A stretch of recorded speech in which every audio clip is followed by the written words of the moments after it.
Hello ವೀಕ್ಷಕರೇ, ನಮಸ್ಕಾರ. ತಮಗೆಲ್ಲರಿಗೂ ಮತ್ತೊಮ್ಮೆ ಭಾಗ್ಯ ಟಿವಿಗೆ ಸ್ವಾಗತ ಸುಸ್ವಾಗತ ಕೋರ್ತಾ ಇದ್ದೀವಿ. ಭಾಗ್ಯ ಮತ್ತು ಗಿರೀಶ್. ಸ್ನೇಹಿತರೆ, ನಾವು ಪ್ರತಿದಿನ ರೆಸಿಪಿ ವಿಡಿಯೋನ ಅಪ್ಲೋಡ್ ಮಾಡ್ತೀವಿ. ನೀವು ನೋಡ್ತೀರಾ, ಲೈಕ್ ಮಾಡ್ತೀರಾ, ಶೇರ್ ಮಾಡ್ತೀರಾ, ಕಮೆಂಟ್ ಮಾಡ್ತೀರಾ. ಬಹಳ ಸಂತೋಷ. ನಾವು ಕೇಳಿಲ್ಲ ಅಂದರೂ ಇದೆಲ್ಲ ನೀವು ಪ್ರೀತಿಯಿಂದ ಮಾಡ್ತೀರಾ.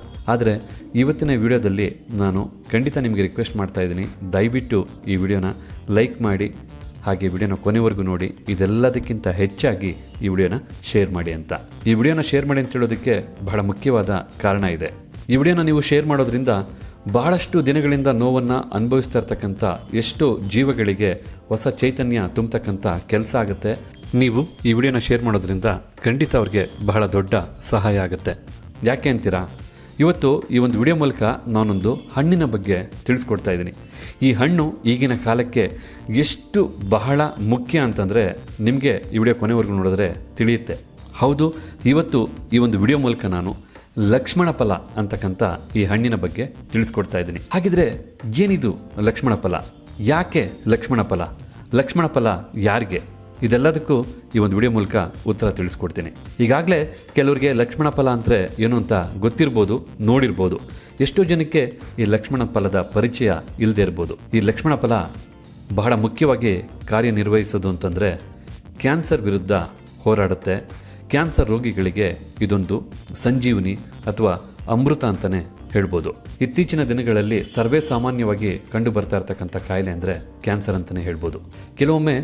ಕೆಲವರಿಗೆ ದುಶ್ಚಟಗಳಿಂದ ಈ ಕ್ಯಾನ್ಸರ್ ಬರ್ಬೋದು. ಹಾಗೆ ಇನ್ನು ಕೆಲವರಿಗೆ ಅನುವಂಶೀಯವಾಗಿ ಕ್ಯಾನ್ಸರ್ ರೋಗಗಳು ಬರ್ಬೋದು. ಕ್ಯಾನ್ಸರ್ ರೋಗಕ್ಕೆ ಯಾರು ಒಳಪಟ್ಟಿದ್ರೆ ಅವ್ರಿಗೆ ಕೀಮೋಥೆರಪಿಗೆ ಒಳಪಡಿಸ್ತಾರೆ.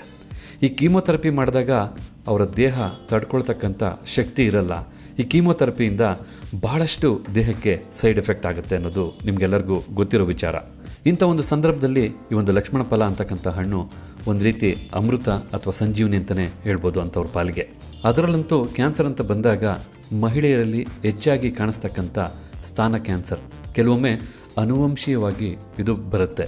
ಇನ್ನು ಪುರುಷರಲ್ಲಿ ನೋಡೋದಾದರೆ ಅವರು ಅಡಿಕ್ಟ್ ಆಗಿರ್ತಕ್ಕಂಥ ಕೆಲವು ದುಶ್ಚಟಗಳಾದಂತಹ ಮದ್ಯಪಾನ, ಧೂಮಪಾನ, ಹಾಗೆ ಹೊಗೆಸೊಪ್ಪು, ಗುಟ್ಕ ಇತ್ಯಾದಿಗಳ ಸೇವನೆಯಿಂದ ಕ್ಯಾನ್ಸರ್ ರೋಗ ಬರ್ತಕ್ಕಂಥ ಪ್ರಮೇಯ ಹೆಚ್ಚಿರುತ್ತೆ. ಇವತ್ತು ಈ ವಿಡಿಯೋ ಮೂಲಕ ತಿಳಿಸ್ಕೊಡ್ತಾ ಇರತಕ್ಕಂಥ ಈ ಒಂದು ಲಕ್ಷ್ಮಣ ಫಲ ಹಣ್ಣು ಖಂಡಿತ ಕ್ಯಾನ್ಸರ್ ರೋಗಿಗಳಲ್ಲಿ ಹೊಸ ಚೈತನ್ಯ ತುಂಬೋದ್ರಲ್ಲಿ ಎರಡು ಮಾತಿಲ್ವೇ ಇಲ್ಲ. ಈ ಕೀಮೋಥೆರಪಿಯಿಂದ ಏನೆಲ್ಲ ಒಂದು ಟ್ರೀಟ್ಮೆಂಟ್ ಸಿಗುತ್ತೋ ಅದನ್ನೆಲ್ಲ ಈ ಹಣ್ಣು ಮಾಡ್ತಕ್ಕಂಥ ಒಂದು ಪವರು, ತಾಕತ್ತು ಈ ಹಣ್ಣಿಗಿದೆ ಅಂದರೆ ಖಂಡಿತ ತಪ್ಪಿಲ್ಲ.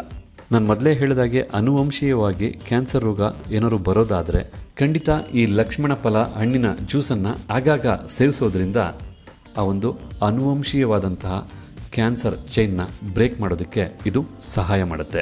ಇನ್ನು ಮಹಿಳೆಯರಾಗ್ಬೋದು, ಪುರುಷರಾಗ್ಬೋದು, ಕೆಟ್ಟ ದುರಭ್ಯಾಸಗಳಿಂದ ದೂರ ಆಗೋದಕ್ಕೆ ಸಾಧ್ಯನೇ ಇಲ್ಲ ಅಂತ ಅನ್ನೋದಾದರೆ ಖಂಡಿತ ಈ ಹಣ್ಣಿನ ಜ್ಯೂಸನ್ನು ಸೇವಿಸಿ ನಿಮ್ಮ ಆರೋಗ್ಯನ ಕಾಪಾಡ್ಕೊಳ್ಳಿ. ಮುಂದೆ ಬರ್ತಕ್ಕಂಥ ಕ್ಯಾನ್ಸರ್ ರೋಗ ಬರದೇ ಇರೋಂಗೆ ತಡಿಬೋದು ಅಂತಕ್ಕಂಥದ್ದೇ ನನ್ನ ಒಂದು ಸಂದೇಶ. ನಾನು ಹೇಳ್ತಾ ಇರ್ತಕ್ಕಂಥ ಈ ಮಾಹಿತಿ ಎಷ್ಟು ನಿಜ ಎಷ್ಟು ಸುಳ್ಳು ಅಂತಕ್ಕಂಥದ್ದು ನೀವು ಗೂಗಲ್ ಮಾಡಿ ನೋಡ್ಬೋದು, ಅಥವಾ ಯೂಟ್ಯೂಬಲ್ಲಿ ಈ ಲಕ್ಷ್ಮಣ ಫಲ ಹಣ್ಣಿನ ಬಗ್ಗೆ ಸಾಕಷ್ಟು ವಿಡಿಯೋಗಳಿದ್ದಾವೆ, ನೀವು ಸಹ ನೋಡ್ಬೋದು. ನನಗೆ ತಿಳಿದಂಥ ಮಾಹಿತಿ ಪ್ರಕಾರ ವೈದ್ಯರು ಇನ್ನು 15 ದಿನ ಅಷ್ಟೇ ಈ ವ್ಯಕ್ತಿಗೆ ಟೈಮ್ ಇರ್ತಕ್ಕಂಥದ್ದು.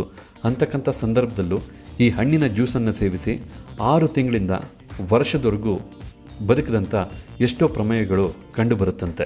ಯಾಕೆಂದರೆ ಈ ಲಕ್ಷ್ಮಣ ಫಲದ ಹಣ್ಣು ಕ್ಯಾನ್ಸರ್ ವಿರುದ್ಧ ಹೋರಾಡೋದಕ್ಕೆ ಇರತಕ್ಕಂಥ ಒಂದು ಏಕೈಕ ರಾಮಬಾಣ ಅಂದರೆ ಖಂಡಿತ ತಪ್ಪಿಲ್ಲ. ಹಾಗಿದ್ರೆ ಈ ಹಣ್ಣಿನ ಬಗ್ಗೆ ಮಾಹಿತಿಯನ್ನು ತಿಳ್ಕೊಂಡ್ರಿ.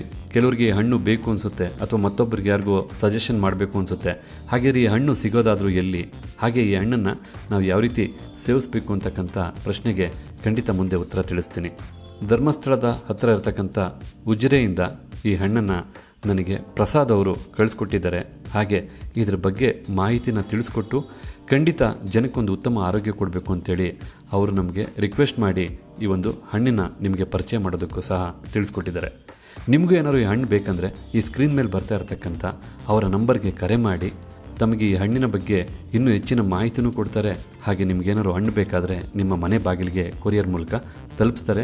ಅದು ಕರ್ನಾಟಕದಾದ್ಯಂತ ಅಲ್ಲ, ಭಾರತದಾದ್ಯಂತ ಎಲ್ಲೇ ನಿಮ್ಮಲ್ಲಿ ಕೊರಿಯರ್ ಸರ್ವಿಸ್ ಇದ್ದರೂ ಅಲ್ಲಿಗೆ ಅವರು ತಲುಪಿಸ್ತಕ್ಕಂಥ ವ್ಯವಸ್ಥೆನ ಮಾಡ್ತಾರೆ. ಇನ್ನು ಈ ಲಕ್ಷ್ಮಣ ಫಲದ ಹಣ್ಣು ಕಾಯಾಗಿರ್ಬೇಕಾದ್ರೆ ಅದನ್ನು ಸಾಂಬಾರ್ಗೆ ಉಪಯೋಗಿಸ್ಬೋದು ಅಥವಾ ಪಲ್ಯ ಮಾಡಿ ತಿನ್ಬೋದು. ಹಣ್ಣಾದ ನಂತರ ಇದರಿಂದ ಜ್ಯೂಸ್ ಮಾಡಿ ಕುಡಿಬೋದು. ಇವತ್ತಿನ ಈ ವಿಡಿಯೋದಲ್ಲಿ ನಾವು ಲಕ್ಷ್ಮಣ ಫಲದ ಹಣ್ಣಿನಿಂದ ಯಾವ ರೀತಿಯಾಗಿ ಜ್ಯೂಸನ್ನು ಮಾಡಬೇಕು, ಜ್ಯೂಸ್ ಮಾಡ್ತಕ್ಕಂಥ ಕ್ರಮ ಏನು, ಹಾಗೆ ಅದನ್ನು ಸೇವಿಸ್ತಕ್ಕಂಥ ವಿಧಾನ ಏನು ಅಂತ ಈಗ ನಾನು ನಿಮಗೆ ತಿಳಿಸ್ಕೊಡ್ತಾ ಇದ್ದೀನಿ. ಈಗಿಲ್ಲಿ ನೀವು ಲಕ್ಷ್ಮಣ ಫಲದ ಹಣ್ಣನ್ನು ನೋಡ್ತಾ ಇದ್ದೀರಲ್ಲ, ಇದು ಗಿಡದಿಂದ ಕಿತ್ತಾಗ ಕಾಯಾಗಿ ಗಟ್ಟಿಯಾಗಿ ಇರುತ್ತೆ. ಗಿಡದಿಂದ ಕಿತ್ತ ಒಂದು 2-3 ದಿನದಲ್ಲೇ ಇದು ಬಹಳ ಹಣ್ಣಾಗಿ ಮಾಗೋಗುತ್ತೆ. ಇಂಥ ಒಂದು ಸಂದರ್ಭದಲ್ಲಿ ಈ ಹಣ್ಣಿಂದ ಜ್ಯೂಸ್ ಮಾಡೋದು ಬಹಳ ಸುಲಭ. ಇನ್ನು ಈ ಹಣ್ಣಿಂದ ಮಾಡ್ತಕ್ಕಂಥ ಜ್ಯೂಸಿಂದ ನಾವು ಹುಳಿ ಮತ್ತು ಸಿಹಿ ಎರಡರ ಅನುಭವವನ್ನು ಸಹ ಒಟ್ಟಿಗೆ ಪಡಿಬೋದು. ಈಗ ಲಕ್ಷ್ಮಣ ಫಲದ ಹಣ್ಣಿನಿಂದ ಜ್ಯೂಸ್ ಮಾಡೋದಕ್ಕೋಸ್ಕರ ಒಂದು ಸಂಪೂರ್ಣವಾದ ಹಣ್ಣನ್ನು ತಗೊಂಡಿದ್ದೀವಿ. ನಂತರ ಈ ಹಣ್ಣನ್ನು ಮಧ್ಯಭಾಗಕ್ಕೆ ಕಟ್ ಮಾಡಬೇಕಾಗತ್ತೆ. ಈಗ ಇಲ್ಲಿ ನೋಡ್ತಾ ಇರ್ಬೋದು, ಮಧ್ಯಭಾಗಕ್ಕೆ ಹಣ್ಣನ್ನು ಕಟ್ ಮಾಡಿದ ನಂತರ ಯಾವ ರೀತಿಯಾಗಿ ಹಣ್ಣು ಕಾಣ್ತಾ ಇದೆ ಅಂತ. ನೋಡೋದಕ್ಕೆ ಸೀತಾಫಲದ ಹಣ್ಣಿನ ರೀತಿಯಲ್ಲೇ ಕಾಣ್ತಾ ಇದೆ. ನಂತರ ಒಂದು ಹಣ್ಣಲ್ಲಿ ನಾವು 4 ಭಾಗ ಆಗೋ ರೀತಿ ಕಟ್ ಮಾಡ್ಕೋಬೇಕಾಗತ್ತೆ. ಈ ರೀತಿ ಹಣ್ಣನ್ನು ಕಟ್ ಮಾಡಿದ ನಂತರ ಈ ಹಣ್ಣಿನ ಮಧ್ಯೆ ಇರತಕ್ಕಂಥ ದಿಂಡನ್ನು ನಾವು ಉಪಯೋಗಿಸಬಾರ್ದು. ಈ ಹಣ್ಣಿನ ಸಿಪ್ಪೆನ ನಾವು ಯಾವುದೇ ಕಾರಣಕ್ಕೂ ಉಪಯೋಗಿಸಬಾರ್ದು. ಆದ ಕಾರಣ ಸಿಪ್ಪೆಯಿಂದ ಹಣ್ಣನ್ನು ನೀಟಾಗಿ ಬೇರ್ಪಡಿಸ್ಕೋಬೇಕು. ಹಣ್ಣು ಯಾವೊಂದು ಹದಕ್ಕೆ ಮಾಗಿದೆ ಅನ್ನೋದ್ರ ಮೇಲೆ ನಾವು ಸಿಪ್ಪೆಯಿಂದ ಹಣ್ಣನ್ನು ಬೇರ್ಪಡಿಸ್ಕೋಬೇಕಾಗತ್ತೆ. ನಾವಿಲ್ಲಿ ಉಪಯೋಗಿಸಿರ್ತಕ್ಕಂಥ ಈ ಲಕ್ಷ್ಮಣ ಫಲದ ಹಣ್ಣು ಬಹಳ ಹಣ್ಣಾಗಿರೋದ್ರಿಂದ ನೀಟಾಗಿ ಒಂದು ಸ್ಪೂನ್ನ ಸಹಾಯದಿಂದ ಸಿಪ್ಪೆಯಿಂದ ಹಣ್ಣನ್ನು ಬೇರ್ಪಡಿಸ್ಕೊಳ್ತಾ ಇದ್ದೀವಿ. ನೀವೀಗ ಇಲ್ಲಿ ನೋಡ್ತಾ ಇರ್ಬೋದು, ಸಿಪ್ಪೆಯಿಂದ ಹಣ್ಣನ್ನು ಸಂಪೂರ್ಣವಾಗಿ ಬೇರ್ಪಡಿಸಾಯಿತು. ಹಾಗೆ ನೀವು ಸಿಪ್ಪೆನೂ ಸಹ ನೋಡ್ತಾ ಇರ್ಬೋದು ಎಷ್ಟು ನೀಟಾಗಿ ಹಣ್ಣು ಬೇರ್ಪಟ್ಟಿದೆ ಅಂತ. ದಿಂಡನ್ನು ತೆಗಿಬೇಕಾಗತ್ತೆ ಮೊದಲಿಗೆ. ಈ ರೀತಿ ದಿಂಡನ್ನು ಸಹ ಹೊರತೆಗೆದಾದ ನಂತರ ಈ ಒಂದು ಹಣ್ಣಲ್ಲಿ ಸೀತಾಫಲ ಹಣ್ಣಿನಲ್ಲಿ ಇರ್ತಕ್ಕಂಥ ಬೀಜದ ರೀತಿನೇ ಇರುತ್ತೆ. ಆ ಬೀಜನೆಲ್ಲ ಸಪ್ರೇಟ್ ಮಾಡ್ಕೋಬೇಕಾಗತ್ತೆ. ನೀವಿಲ್ಲಿ ನೋಡ್ತಾ ಇರ್ಬೋದು, ನಾವು ಹಣ್ಣಿಂದ ಬೀಜನ ಬೇರ್ಪಡಿಸ್ತಾ ಇದ್ದೀವಿ. ಈ ಬೀಜಗಳನ್ನ ಯಾವುದೇ ಕಾರಣಕ್ಕೂ ಎಸೆಯಕ್ಕೆ ಹೋಗ್ಬಿಡಿ. ಯಾಕೆಂದರೆ ಈ ಬೀಜನ ನೀವು ನೆಟ್ಟರೆ, ಆರೈಕೆ ಮಾಡಿದ್ರೆ ಖಂಡಿತ ಗಿಡವಾಗಿ ಮರವಾಗಿ ಲಕ್ಷ್ಮಣ ಫಲದ ಒಂದು ಹಣ್ಣನ್ನು ಫಲವಾಗಿ ನಿಮಗೆ ನೀಡುತ್ತೆ. ಈ ಹಣ್ಣು ಹೆಚ್ಚಾಗಿ ಎಲ್ಲೂ ಬೆಳೀತಾ ಇಲ್ಲ, ಇನ್ನು ಮುಂದೆ ಬಹಳ ಹೆಚ್ಚಾಗಿ ಬೆಳಿಬೇಕು. ಬಾಳೆಹಣ್ಣು ಯಾವ ರೀತಿ ಎಲ್ಲರಿಗೂ ಸಿಗುತ್ತೋ ಆ ರೀತಿಯಾಗಿ ಈ ಹಣ್ಣು ಎಲ್ಲರಿಗೂ ಸಿಗಬೇಕು ಅಂತಂದರೆ ಖಂಡಿತ ಇದರ ಗಿಡನ ಹೆಚ್ಚೆಚ್ಚು ಬೆಳೆಸಬೇಕು ಅಂತಕ್ಕಂಥದ್ದು ಪ್ರಸಾದ್ ಅವರ ಕೋರಿಕೆ. ಪ್ರಸಾದ್ ಅವರು ನಿಮಗೆ ಬರೀ ಹಣ್ಣು ಮಾತ್ರ ಅಲ್ಲ, ಗಿಡನೂ ಕೊಡ್ತಾರೆ. ಆ ಗಿಡನ ಬೆಳೆಸ್ತಕ್ಕಂಥ ವಿಧಾನವೂ ಸಹ ತಿಳಿಸ್ಕೊಡ್ತಾರೆ. ಖಂಡಿತ ಈ ರೀತಿಯಾದಂಥ ಲಕ್ಷ್ಮಣ ಫಲದ ಗಿಡ ಎಲ್ಲ ಕಡೆಗೂ ಬೆಳೆಯೋದಾದರೆ, ಈ ಹಣ್ಣು ಎಲ್ಲರಿಗೂ ಸುಲಭವಾಗಿ ಸಿಗೋದಾದರೆ ನಮ್ಮ ದೇಶದಲ್ಲಿ ಇರ್ತಕ್ಕಂಥ ಕ್ಯಾನ್ಸರ್ ರೋಗಿಗಳ ಪ್ರಮಾಣ ಬಹಳ ಬೇಗ ತಗ್ಗೋಗುತ್ತೆ ಅನ್ನೋದರಲ್ಲಿ 2 ಮಾತಿಲ್ಲ. ಹೀಗಿಲ್ಲಿ ನೀವು ನೋಡ್ತಾ ಇರ್ಬೋದು, ಹಣ್ಣನ್ನು ಬೇರ್ಪಡಿಸಾಯಿತು, ಹಾಗೆ ಬೀಜನೂ ಬೇರ್ಪಡಿಸಾಯಿತು, ಸಿಪ್ಪೆನೂ ಬೇರ್ಪಡಿಸಾಯಿತು, ಜೊತೆಗೆ ಹಣ್ಣಿನ ಮಧ್ಯೆ ಇರ್ತಕ್ಕಂಥ ದಿಂಡು, ಇವು 3 ಯಾವುದೇ ಕಾರಣಕ್ಕೂ ಬಳಸಬಾರದು. ಜ್ಯೂಸ್ ಮಾಡಬೇಕಾದ್ರೆ ಬರೀ ಹಣ್ಣನ್ನು ಮಾತ್ರ ಬಳಸಬೇಕು. ಈಗಿಲ್ಲಿ ಬಹಳ ರಸಭರಿತವಾದಂಥ ಲಕ್ಷ್ಮಣ ಫಲದ ಹಣ್ಣು ಸಿದ್ಧವಾಗಿದೆ ಜ್ಯೂಸ್ ಮಾಡೋದಕ್ಕೆ. ಈಗ ನಾವಿದರಲ್ಲಿ 150 ಗ್ರಾಮ್ ಅಷ್ಟು ಹಣ್ಣನ್ನು ತಗೋಬೇಕಾಗತ್ತೆ. ನಿಮ್ಗೆ ಅಳತೆ ಮಾಡೋದಕ್ಕೆ ಗೊತ್ತಾಗಿಲ್ಲ ಅಂದರೆ ಈ ಹಣ್ಣು ಅರ್ಧ kg ತೂಗುತ್ತೆ. ಅರ್ಧ kg ಹಣ್ಣಲ್ಲಿ 4 ಭಾಗ ಮಾಡಿ 1 ಭಾಗನ ಉಪಯೋಗಿಸ್ಕೊಂಡ್ರೆ ಸಾಕಾಗುತ್ತೆ. ಈಗ ಇಲ್ಲಿ ನೋಡ್ತಾ ಇರ್ಬೋದು, 150 ಗ್ರಾಮ್ ಅಷ್ಟು ಹಣ್ಣನ್ನು ತೊಗೊಂಡಿದ್ದೀವಿ. ನಂತರ ಜ್ಯೂಸ್ ಮಾಡೋದಕ್ಕೋಸ್ಕರ 1 ಲೋಟದಷ್ಟು ನೀರು ಬೇಕಾಗುತ್ತೆ. ಲೋಟದ ಅಳತೆ ಗೊತ್ತಾಗಲಿಲ್ಲ ಅಂತಂದರೆ ನಾವಿಲ್ಲಿ 250 ml ನೀರನ್ನು ತಗೊಳ್ತಾ ಇದ್ದೀವಿ. 150 ಗ್ರಾಮ್ ಹಣ್ಣಿಗೆ 250 ಗ್ರಾಮ್ ml ನೀರನ್ನು ಸೇರಿಸಿದ್ರೆ ಸಾಕಾಗುತ್ತೆ. ಬನ್ನಿ ಈಗ ಇವೆರಡನ್ನು ಈಗ ಮಿಕ್ಸಿ ಜಾರ್ಗೆ ಸೇರಿಸ್ಕೊಂಡು ನುಣ್ಣಿಗೆ ಮಿಕ್ಸಿ ಮಾಡಿ ಜ್ಯೂಸನ್ನು ತಯಾರು ಮಾಡ್ಕೊಳ್ಳೋಣ.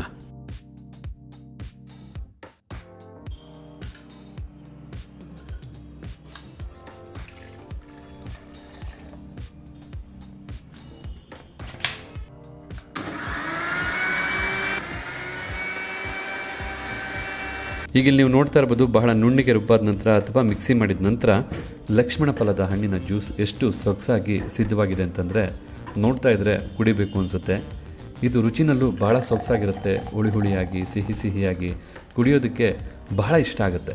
ಯಾವುದೇ ಒಬ್ಬ ಕ್ಯಾನ್ಸರ್ ರೋಗಿಗೆ ಈ ಹಣ್ಣನ್ನು 1-2 ತಿಂಗಳು ಸತತವಾಗಿ ಕುಡಿಸಿ ನೋಡಿ, ತದನಂತರ ರಿಪೋರ್ಟ್ ನೋಡಿ, ಆ ರಿಪೋರ್ಟಲ್ಲಿ ಎಷ್ಟು ದೊಡ್ಡ ವ್ಯತ್ಯಾಸ ಬರುತ್ತೆ ಅಂತ ನಿಮಗೆ ಗೊತ್ತಾಗುತ್ತೆ. ಮತ್ತು ಈ ಹಣ್ಣಿನ ಜ್ಯೂಸನ್ನು ಯಾರು ಬೇಕಾದ್ರೂ ಸೇವಿಸ್ಬೋದು. ಈ ಹಣ್ಣಿನ ಜ್ಯೂಸನ್ನು ಸೇವಿಸೋದ್ರಿಂದ ದೇಹಕ್ಕೆ ಉತ್ತಮ ಚೈತನ್ಯ ಹಾಗೆ ಉತ್ತಮ ಆರೋಗ್ಯ ದೊರೆಯುತ್ತೆ ಹೊರತು ಈ ಹಣ್ಣಿಂದ ಯಾವುದೇ ರೀತಿಯಾದಂಥ ಕಿಂಚಿತ್ತು ಸೈಡ್ ಎಫೆಕ್ಟ್ ಇಲ್ಲ. ಯಾಕೆಂದರೆ ಇದು ಪ್ರಕೃತಿನಲ್ಲಿ ನೈಸರ್ಗಿಕವಾಗಿ ದೊರೀತಾ ಇರತಕ್ಕಂಥ ಹಣ್ಣಾಗಿರೋದ್ರಿಂದ ಈ ರೀತಿ ಜ್ಯೂಸ್ ಮಾಡಿ ಬೆಳಿಗ್ಗೆ ಖಾಲಿ ಹೊಟ್ಟೆನಲ್ಲಿ 1 ಲೋಟದಷ್ಟು ಜ್ಯೂಸನ್ನು ಕುಡಿಬೇಕು. ಹಾಗೆ ರಾತ್ರಿ ಊಟ ಆದಮೇಲೆ ಮಲಗೋಕ್ಕೂ ಮೊದಲು 1 ಲೋಟದಷ್ಟು ಜ್ಯೂಸನ್ನು ಕುಡಿಬೇಕು. ಈ ರೀತಿಯಾಗಿ 10ರಿಂದ 20 ದಿನ ಸೇವನೆ ಮಾಡಿ ನೋಡಿದ್ರೆ ದೇಹದಲ್ಲಿ ಬಹಳ ಗಮನಾರ್ಹವಾದಂಥ ಚೈತನ್ಯ ಕಂಡುಬರೋದ್ರಲ್ಲಿ ಎರಡು ಮಾತಿಲ್ಲ ಅಂತಾರೆ. ಈ ಲಕ್ಷ್ಮಣ ಫಲ ಬಹಳ ದಿನದವರೆಗೂ ಕಾಯಾಗಿರುತ್ತೆ. ಗಿಡದಿಂದ ಕಿತ್ತಾದ ನಂತರ ಬಹಳ ಬೇಗ ಹಣ್ಣಾಗುತ್ತೆ. ಹಣ್ಣಾದ ನಂತರ ನಾವು ಇದನ್ನು ನೀಟಾಗಿ ಫ್ರಿಜ್ಜಲ್ಲಿ ಇಡಬೇಕು, ಇಲ್ಲಾಂದರೆ ಇದರ ಮೇಲ್ಭಾಗ ಬಹಳ ಬೇಗ ಕಪ್ಪಾಗುತ್ತೆ. ನೀವು ಜ್ಯೂಸ್ ಮಾಡಬೇಕಾದ್ರೆ ಬಳಸಿ ತದನಂತರ ಉಳಿದಂಥ ಹಣ್ಣನ್ನು ಫ್ರಿಜ್ಜಲ್ಲಿ ಇಡ್ಬೋದು. ಅದು 15ರಿಂದ 20 ದಿನಗಳವರೆಗೂ ಫ್ರಿಜ್ಜಲ್ಲಿ ನೀವು ಸ್ಟೋರ್ ಮಾಡಿಡ್ಬೋದು. ಯಾವುದೇ ಕಾರಣಕ್ಕೂ ಏನೂ ಕೆಡೋದಿಲ್ಲ. ಹಾಗಿದ್ರೆ ನೋಡಿರಲ್ಲ ವೀಕ್ಷಕರೇ, ಲಕ್ಷ್ಮಣ ಫಲ ಅಂದರೆ ಏನು, ಆ ಹಣ್ಣಿಂದ ಇರ್ತಕ್ಕಂಥ ಉಪಯೋಗ ಏನು, ಖಂಡಿತ ಯಾಕೆ ನಾವು ವಿಡಿಯೋನ ಶೇರ್ ಮಾಡಬೇಕು, ಅಷ್ಟೇ ಅಲ್ಲ ಈ ಹಣ್ಣಿಂದ ಯಾವ ರೀತಿ ಜ್ಯೂಸ್ ಮಾಡಬೇಕು, ಇದೆಲ್ಲದಕ್ಕಿಂತ ಹೆಚ್ಚಾಗಿ ಈ ಹಣ್ಣು ಹಾಗೆ ಈ ಹಣ್ಣಿನ ಬಗ್ಗೆ ಮಾಹಿತಿ ಬೇಕು ಅಂದರೆ ನಾನು ಮೊದಲೇ ತಿಳಿಸಿದಾಗೆ ಪ್ರಸಾದ್ ಅವರ ನಂಬರ್ಗೆ ಕರೆ ಮಾಡಿದ್ರೆ ಖಂಡಿತ ಅವರು ಹೆಚ್ಚಿನ ಮಾಹಿತಿನೂ ಕೊಡ್ತಾರೆ. ಜೊತೆಗೆ ಈ ಹಣ್ಣಿನ ಅವಶ್ಯಕತೆ ಯಾರಿಗಿದೆಯೋ ಅವ್ರಿಗೆ ಖಂಡಿತ ಮನೆ ಬಾಗಿಲಿಗೆ ಕೊರಿಯರ್ ಮೂಲಕ ತಲುಪಿಸ್ತಾರೆ. ಹಾಗೆ ಇವತ್ತು ನಾವು ಮಾಹಿತಿ ಕೊಟ್ಟು ಹಾಗೆ ರೆಸಿಪಿ ಮಾಡಿ ತಿಳಿಸಿದಂಥ ಈ ಲಕ್ಷ್ಮಣ ಫಲ ಹಣ್ಣಿನ ಜ್ಯೂಸ್ ತಮಗೆಲ್ಲರಿಗೂ ಇಷ್ಟ ಆಗಿದೆ ಅಂತ ತಿಳ್ಕೊಂಡಿದ್ದೀನಿ. ಇಷ್ಟ ಆಗಿದರೆ ಈ ವಿಡಿಯೋಗೊಂದು ಲೈಕ್ ಮಾಡಿ, ಜೊತೆಗೆ ತಮ್ಮ ಅನಿಸಿಕೆ ಅಭಿಪ್ರಾಯ ಏನಿದೆ ಅನ್ನೋದನ್ನು ಕಮೆಂಟ್ ಬಾಕ್ಸಲ್ಲಿ ಕಮೆಂಟ್ ಮಾಡಿ. ಅಷ್ಟೇ ಅಲ್ಲ, ಈ ವಿಡಿಯೋನ ಮತ್ತೊಬ್ಬರಿಗೂ ಹೆಲ್ಪ್ ಆಗೋ ಹಾಗೆ ಶೇರ್ ಮಾಡಿ ಅಂತ ಹೇಳ್ತಾ ತಮಗೆಲ್ಲರಿಗೂ ಧನ್ಯವಾದನ ಅರ್ಪಿಸ್ತಾ ಇದ್ದೀವಿ. ಭಾಗ್ಯ ಮತ್ತು ಗಿರೀಶ್ ಮತ್ತೊಂದು ಹೊಸ ರೆಸಿಪಿ ಜೊತೆ ಹೊಸ ವಿಡಿಯೋದಲ್ಲಿ ಭೇಟಿ ಮಾಡೋಣ. ನಮಸ್ಕಾರ ವೀಕ್ಷಕರೇ.